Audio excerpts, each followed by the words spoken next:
Very very good afternoon. So friends, आज की इस वीडियो में आप लोगों के मैं छोटा सा हिंदी पेडागोजी का टेस्ट दूंगा, स्पेशल सीटेट फरवरी 2026 के लिए। फ्रेंड्स, इस टेस्ट में जो टोटल आपके क्वेश्चंस होंगे वो होंगे 15। अगर आप लोग 15 में से 6 से 7 प्रश्न सही कर ले रहे हैं तो आपकी हिंदी पेडागोजी की तैयारी बहुत अच्छी है। तो चलिए स्टार्ट करते हैं। सबसे पहला प्रश्न आपकी स्क्रीन पे आ गया है।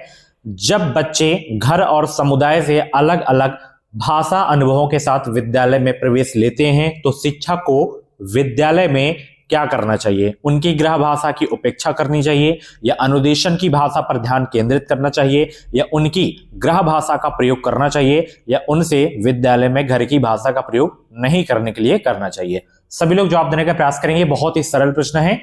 गुड आफ्टरनून सभी को। आज थोड़ा सा क्लास लेट हो गई है। चलिए सभी लोग जवाब देने का प्रयास करेंगे। इसका करेक्ट आंसर क्या होगा? जब बच्चे घर और समुदाय से अलग अलग भाषा अनुभवों के साथ विद्यालय में प्रवेश लेते हैं तो शिक्षक को विद्यालय में क्या करना चाहिए?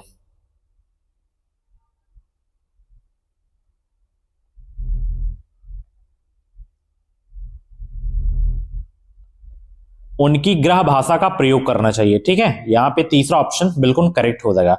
अगला प्रश्न आपकी स्क्रीन पे है, यहां पे देख सकते हैं। बच्चों को जो है प्रभावी संप्रेषणकर्ता बनाने के लिए एक शिक्षक को निम्नलिखित में से किसका अभ्यास उसके साथ नहीं करना चाहिए? भाषा के साथ खेलना, भाषा का उत्पादन, या ज्ञान का निर्माण एवं उसे साझा करना, या बेहतर प्रदर्शन हेतु भूमिका निर्वाह के लिए संवादों को याद करना? बताएंगे सब लोग। बच्चों को प्रभावी संप्रेषणकर्ता बनाने के लिए एक शिक्षक को निम्नलिखित में से किसका अभ्यास उनके साथ नहीं करना चाहिए? सभी को गुड आफ्टरनून। वीडियो को लाइक कर देंगे, शेयर भी कर देंगे, और चैनल पे अगर आप लोग नए हो तो सब्सक्राइब जरूर कर लेना ताकि जो भी अपडेट आए, क्लासेस आए, उनका नोटिफिकेशन आपको समय समय से मिलता रहे। बेहतर प्रदर्शन हेतु भूमिका निर्वाह के लिए संवादों को याद करना, याद नहीं कराना है। ठीक है, तो यहां पे चौथा ऑप्शन बिल्कुल आपका करेक्ट हो जाएगा। चलिए, निम्नलिखित में से कौन सा कथन इसमें सही है?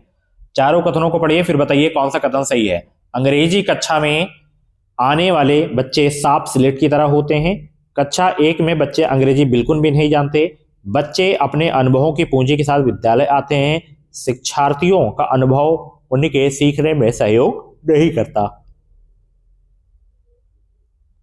बताएंगे सब लोग करेक्ट आंसर क्या होगा, कौन सा सही है इसमें?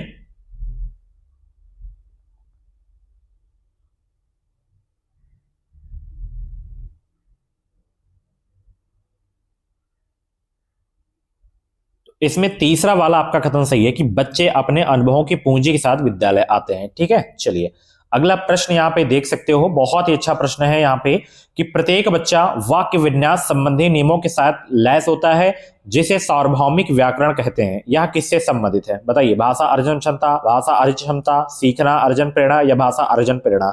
बताइए किससे संबंधित है?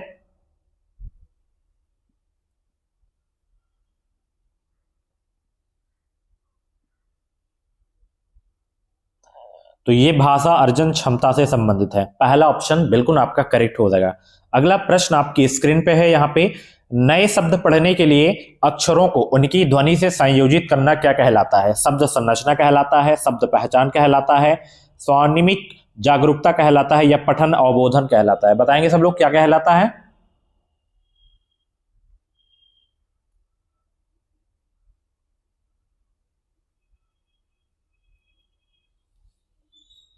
नए शब्द पढ़ने के लिए अक्षरों को उनकी ध्वनि से संयोजित करना जो है क्या कहलाता है?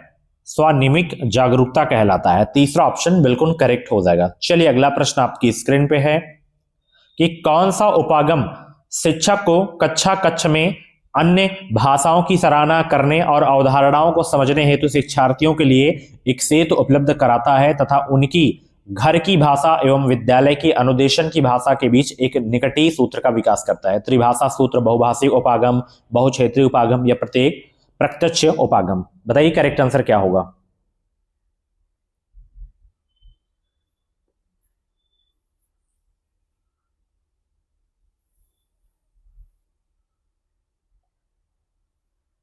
तो यहां पे बहुभाषिक उपागम हो जाएगा। दूसरा ऑप्शन बिल्कुल आपका करेक्ट हो जाएगा। चलिए अगला प्रश्न आपकी स्क्रीन पे है। निम्नलिखित में से कौन सा कथन सही नहीं है इसमें? बताइए। बोलना सुनने के बाद का दूसरा चरण है। लेखन कौशल को बोलने के कौशल से पहले विकसित करना चाहिए। सुनने के अभ्यास के बाद बोलने का अभ्यास होना चाहिए, या भाषा कौशलों का अभ्यास एक ही रूप से होना चाहिए। बताएंगे करेक्ट आंसर कौन सा होगा इसमें।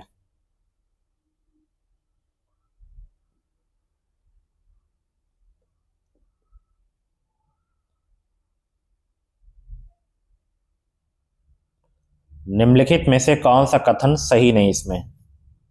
लेखन कौशल को बोलने के कौशल से पहले विकसित करना चाहिए यहाँ पे, ठीक है। दूसरा ऑप्शन बिल्कुल करेक्ट हो जाएगा। चलिए अगला प्रश्न आपकी स्क्रीन पे यहाँ पे देख सकते हैं कि एक बच्चे द्वारा उसके दोस्तों के साथ प्रयुक्त भाषा उसके शिक्षकों के साथ प्रयुक्त भाषा से भिन्न होती है। इसी तरह से वह अपनी माँ के साथ भोजन आदि के लिए अलग तरीके से बोलता है। भाषा का कौन सा पक्ष अपनी भूमिका निभाता है? परिवेशी पक्ष, मनोवैज्ञानिक पक्ष, अनौपचारिक पक्ष या सामाजिक पक्ष? बताइए करेक्ट आंसर क्या होगा।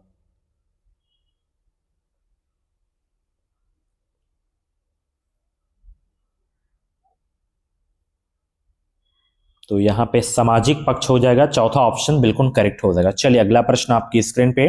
एक शिक्षिका पहले अपने शिक्षार्थियों को काल के नियम स्पष्ट करती है, फिर उसके बाद उन्हें वर्तमान काल, भूतकाल, भविष्य काल पर आधारित वाक्य बनाने के लिए कहती है।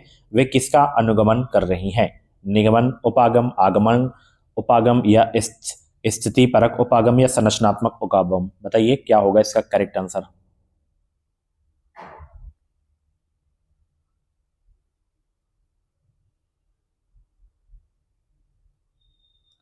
तो ये जो है निगमन उपागम का अनुगमन कर रही हैं। पहला ऑप्शन बिल्कुल करेक्ट हो जाएगा। चलिए अगला प्रश्न आपकी स्क्रीन पे है।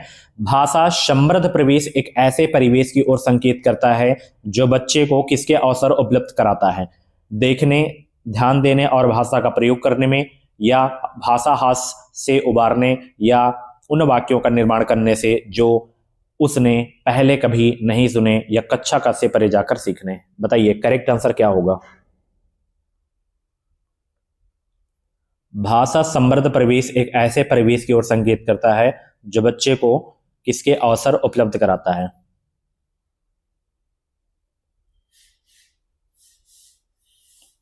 जो है देखने, ध्यान देने और भाषा प्रयोग करने के अवसर उपलब्ध कराता है। पहला ऑप्शन बिल्कुल करेक्ट हो जाएगा।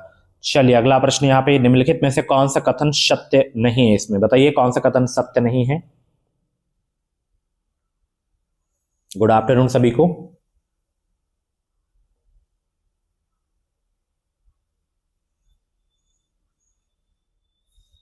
सभी लोग जवाब देने का प्रयास करेंगे। इसका करेक्ट आंसर क्या हो जाएगा। और भी क्लासेस अगर आप लोगों को देखनी है तो आप प्ले लिस्ट में जाके देख सकते हैं। एंड सीटेट एग्जाम को भाई अगर आपको पास कर रहे हैं तो अभी के अभी इस चैनल को आप लोग सब्सक्राइब करके साथ ही बेल आइकन को ऑल पे जरूर प्रेस कर लेना, ताकि जो भी क्लासेस आए, जो भी अपडेट आए, उनका नोटिफिकेशन आपको समय समय से मिलता रहे। तो जितने भी लोग यहाँ पे ऑप्शन 3 सिलेक्ट कर रहे हैं कि आकलन शिक्षार्थियों के निष्पादन का कक्षा में परस्पर एक दूसरे के साथ तुलना करने में मदद करता है, ये सिलेक्ट कर रहे हो तो आपका बिल्कुल सही हो जाएगा। ठीक है, यही आपका कथन नहीं सही था। ठीक है, चलिए अगला प्रश्न यहाँ पे देख सकते हो। निम्नलिखित में से कौन सा संप्रेषण परक भाषा शिक्षण पद्धति के बारे में सत्य नहीं है? बताइए कौन सा सत्य नहीं इसमें। यह शिक्षार्थियों को जीवन की वास्तविक स्थितियों का सामना करने के लिए बढ़ावा देती है, यह वर्तनी एवं व्याकरणिक त्रुटियों को कम करने पर केंद्रित है, यह शिक्षार्थियों को अर्थपूर्ण और प्रमाणिक संप्रेषण परक क्रियाकलापों के लिए तैयार करती है, यह लक्ष्य भाषा में अर्थपूर्ण तरीके से संप्रेषण करने हेतु भाषा प्रयोग पर बल देती है। कौन सा संप्रेषण परक जो है भाषा शिक्षण पद्धति के बारे में सत्य नहीं है? ये वाला वर्तनी एवं व्याकरणिक त्रुटियों को कम करने पर केंद्रित है। ठीक है, ये आपका नहीं सही है। चलिए अगला प्रश्न यहाँ पे। एक शिक्षक शिक्षार्थियों के मौखिक अभिव्यक्ति के विकास के समय उनसे कहते हैं कि हमें बोलते समय कुछ महत्वपूर्ण कारक रखने चाहिए। जब हम किसी से बोलते हैं तो हमारे शब्दों के चयन को प्रभावित करने वाला कारक है संदर्भ, वातावरण, वह व्यक्ति जिससे हम बोल रहे हैं, या अभिप्रेरणा। बताइए करेक्ट आंसर क्या हो जाएगा।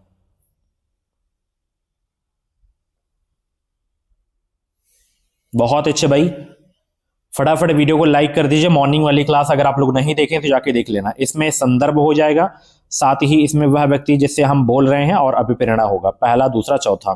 पहला, तीसरा, चौथा। तो यहाँ पे दूसरा ऑप्शन बिल्कुल आपका करेक्ट हो जाएगा। चलिए अगला प्रश्न आपकी स्क्रीन पे। उपचारात्मक शिक्षण उन शिक्षार्थियों के लिए है जो या जिन्हें प्रकरण को नहीं समझ सकते अथवा समस्या का सामना करते हैं, या कक्षा में शामिल होने में अनियमित हैं, या सीखने संबंधी अक्षमता है, या लक्ष्य भाषा में निपुण है। बताइए करेक्ट आंसर क्या होगा। उपचारात्मक शिक्षण उन शिक्षार्थियों के लिए है जिन्हें प्रकरण को नहीं समझ सकते अथवा समस्या का सामना करते हैं। ठीक है, चलिए अगला प्रश्न जो कि लास्ट क्वेश्चन है।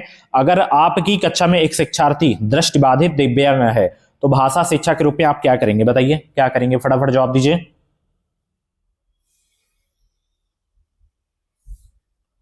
उसके काम को पूरा करने के लिए उसके माता पिता की जिम्मेदारी निर्धारित की जाएगी? नहीं भाई। उसकी मदद करने के लिए समवयस्क समूह को जो है अधिकतम अवसर देंगे? नहीं। बच्चे का काम करते हुए उसका सहयोग प्रदान करेंगे? नहीं।